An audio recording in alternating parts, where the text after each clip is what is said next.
ইনকিলাব জিন্দাবাদ একটি স্লোগান, একটি ইতিহাস, একটি বিতর্ক। বাংলাকে যদি ধারণ করতে হয়, বাংলাকে যদি আমার মায়ের ভাষা বলতে হয়, তাহলে ইনকিলাব জিন্দাবাদ চলবে। সোশ্যাল মিডিয়া আজ দুভাগে বিভক্ত। একদল বলছে এটা উর্দু শব্দ ব্যবহার করা উচিত না, আরেক দল বলছে এটা মানুষের মুক্তির ভাষা। কিন্তু এই শব্দের জন্ম কোথায়? ইনকিলাব এসেছে আরবি ইকলাব থেকে, অর্থ পরিবর্তন। জিন্দাবাদ এসেছে ফার্সি উর্দু থেকে, অর্থ দীর্ঘজীবী হোক। অর্থাৎ ইনকিলাব জিন্দাবাদ মানে বিপ্লব দীর্ঘজীবী হোক।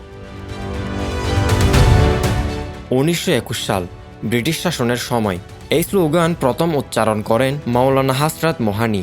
তিনি ছিলেন উর্দু কবি, শ্রমিক নেতা, সংগ্রামী কণ্ঠ।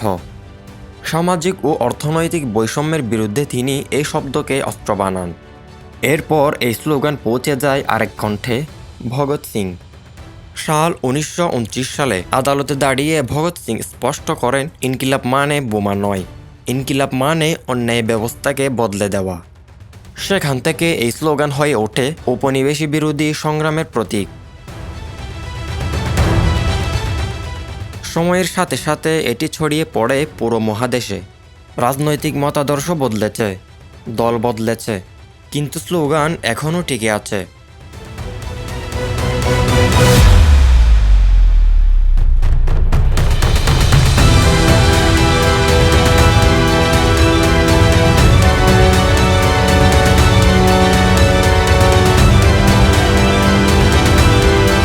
এই স্লোগান বাংলাদেশেও বিভিন্ন সময়ে উচ্চারিত হয়েছে। ছাত্র আন্দোলনে, শ্রমিক আন্দোলনে, স্বৈরাচার বিরোধী প্রতিবাদে। সাম্প্রতিক সময়েও আবার শোনা যাচ্ছে ইনকিলাব জিন্দাবাদ। প্রশ্ন একটাই, এটা কি শুধু একটি ভাষা বিতর্ক, নাকি অন্যের বিরুদ্ধে দাঁড়ানোর ঘোষণা? ভাষার উৎস বদলাতে পারে, কিন্তু শব্দের শক্তি আসে তার ব্যবহারে। ইনকিলাব মানে পরিবর্তন, আর জিন্দাবাদ মানে সেই পরিবর্তনের দীর্ঘ জীবন। তাই এই স্লোগান শুধু শব্দ নয়, এটি একটি অবস্থান, এটি ঘোষণা। ইনকিলাব জিন্দাবাদ। বাংলাকে যদি ধারণ করতে হয়, বাংলাকে যদি আমার মায়ের ভাষা বলতে হয়, তাহলে ইনকিলাব জিন্দাবাদ চলবে।